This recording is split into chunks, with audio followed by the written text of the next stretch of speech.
Today, we bring you a story about a retired couple visiting their former daughter-in-law's house to see their grandson, only to face a death threat.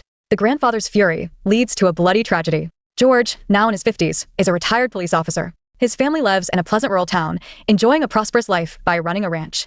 Recently, his daughter-in-law Lorna gave birth to a healthy baby boy, adding joy to their happy family. George is very content with everything he is now, and always wears a smile on his face. However, fate seemed to be playing a cruel joke on him. George's son, David, went out for a horse ride but tragically fell off and died on the spot. The elderly George had to bury his own child. Rona, the daughter-in-law, had to reconsider her life. After David's death, Rona lived with her in-laws for 2 years. By chance, she met her current husband, Joseph. They fell in love at first sight and quickly got married. After the daughter-in-law remarried, she moved into a new home with her child, Jimmy. Since they lived relatively close, George and his wife Margaret often visited their grandson, bringing toys and snacks. The elderly couple had no special desires, only wishing for their grandson to have a happy childhood. But soon the old lady realized that Joseph, despite his refined appearance, was a dark-hearted brute. Her grandson suffered greatly under his care, and even her daughter-in-law lived a very unhappy life. That morning, Margaret prepared a cake to visit her grandson. However, the landlady informed her that the family had moved out the previous afternoon. Margaret told George about this and hoped her husband could take her to visit their grandson. If the family allowed, she wanted to bring her grandson back to raise him herself. George, persuaded by his wife, asked a friend at the police station for help and found Joseph's address. Before leaving, the couple visited their son's grave, then embarked on a long journey. Due to the long journey, they could only travel during the day and rest at inns at night. If there were no inns available, they would camp outside.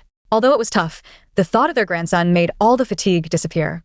That evening, the couple decided to spend the night in the wilderness. They happened to meet a young hunter named Jerry. When Jerry heard that the old couple was heading to Joseph's house, he shook his head repeatedly. According to him, that family had a very bad reputation, and the surrounding residents avoided them like the plague. If the old couple insisted on going, they should be extremely cautious. George didn't take Jerry's kind reminder to heart. As a retired police officer, he had encountered all sorts of criminals. No matter how ruthless they were, he wouldn't be afraid. The next morning, the couple set off again. After asking around, they were finally led to the suburban farm by Joseph's uncle. That evening, Joseph's mother, Diana, prepared a lavish dinner for the elderly couple who had traveled a long way. However, George and his wife felt no warmth from their hosts. Diana leaned back in her chair, a cigarette between her fingers, arrogance written all over her face. The George couple suggested taking Jimmy with them, but the Joseph family stood firm and refused to budge. Tensions quickly escalated, leading to a standoff. Seeing they were outnumbered, George persuaded his wife to temporarily back down. Margaret reluctantly put down her grandson. The elderly couple then got into their car and left the heartbreaking place in the rain that night. Margaret remained silent all the way. Just now, her grandson quietly told her that those bad people had put. That night, the elderly couple found a random inn to rest, but they couldn't fall asleep for a long time. Margaret was worried about the child and wanted to understand Jimmy's real situation. George comforted his wife, saying they would visit again tomorrow and have a good talk with their former daughter-in-law, Lorna. The next morning, George and his wife visited the supermarket where Lorna worked and arranged to have lunch at a nearby restaurant after her shift. Facing her former in-laws, Lorna furrowed her brows and immediately shared her troubles. In fact, her life after remarriage was far from happy. Her husband's family insulted her and her child constantly, and even resorted to physical violence. After hearing Lorna's tearful account, George immediately expressed his wish for Lorna to divorce Joseph and move back in with them, ensuring that she and her child would no longer suffer. But as soon as George finished speaking, Rona shook her head repeatedly. Joseph's family is powerful and has a deep background, and many of them are desperados. If she escaped to protect Jimmy from harm, she had to endure the situation. George sighed. Listen, child, we, as an old couple, will do everything to help you out. Our goal is the same, to ensure you and your child live happily. So, for Jimmy's sake, you shouldn't stay with Joseph any longer. Persuaded by George, Lorna finally agreed to quietly leave with her child tonight. That night, the elderly couple anxiously waited for news from their daughter-in-law in the hotel. Every passing minute felt like an eternity. Finally, in the middle of the night, there was a knock on the door, but it wasn't Rona and the child. Instead, it was Joseph's family, led by the still arrogant old woman. Somehow, they had gotten wind of the situation and came directly to the hotel to confront them. It seems that Rona's plan to escape at noon had been completely exposed. Joseph's mother stared intently at the couple. Listen to me carefully, she said. My son Joseph has finally gotten married, and I won't let him go easily. If anyone dares to take my daughter-in-law and grandson away, I'll fight them to the death. Despite her aggressive stance, Margaret was undeterred. She argued back, accusing them of mistreating Lorna and her grandson Jimmy. They had traveled a long way to rescue them from this misery. The argument between the two elderly women escalated. Joseph's mother, Diana, feeling confident with her numbers, was the first to strike. Margaret, not one to back down, fought back, and the two began to wrestle. Seeing his wife being attacked, George was enraged and pulled out a gun to intimidate the crowd. However, they quickly overpowered him and took his gun. To vent her anger, Diana ordered her son to cut off 3 of George's fingers before leaving. After those people left, Margaret hurriedly took her husband to the hospital for bandaging. After some treatment, George was finally out of danger. Margaret blamed herself. If her husband hadn't gone to ask for their child, today's incident wouldn't have happened.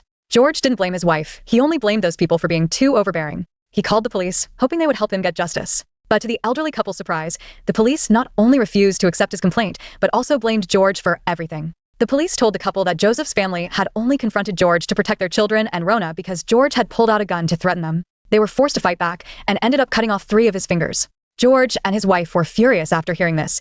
It was clearly a distortion of the truth. Otherwise, given Joseph's family's nature, they might do something even worse. After the police left, the elderly couple had no choice but to start their journey back. George lay in the car, growing more and more frustrated, but with his wife by his side, he had to hold back for her safety. That night, while his wife was asleep, George quietly slipped out of the hotel. Under the cover of darkness, he returned to Joseph's ranch. To increase his chances, George first set a fire in the woodshed and then sneaked into the house. He held Joseph at gunpoint and then woke up Lorna, telling her to take the children and leave. At this moment, flames had already started outside the house. Joseph's family hurried to put out the fire. Seeing the opportunity, Rona prepared to escape amidst the chaos.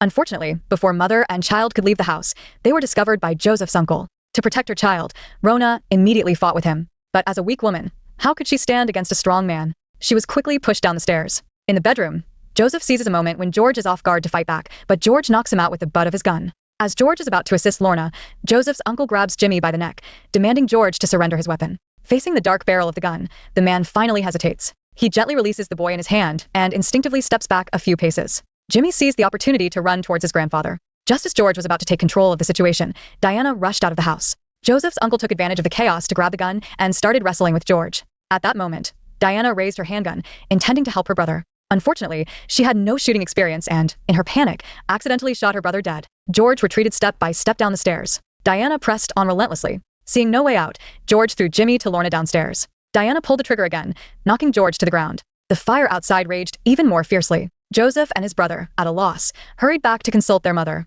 Unexpectedly, the severely injured George, enduring the pain, got up from the ground. He overpowered Diana and fired downstairs, hitting Joseph and his brother, who both fell to the ground. Diana was shocked at the sight. Meanwhile, Margaret woke up and didn't see George, so she contacted the hunter Jerry. They rode over through the night. Margaret asked Jerry to take care of Jimmy and Lorna while she quietly sneaked into the house. Outside, the fire was still raging. Margaret picked up the shotgun from the ground and walked upstairs step by step. Soon, she saw George covered in blood. She tried to take her husband away, but Diana rushed out from the kitchen. George, trying to protect his wife, was shot again. Jerry stepped forward to grab Diana's handgun but was accidentally shot and fell to the ground.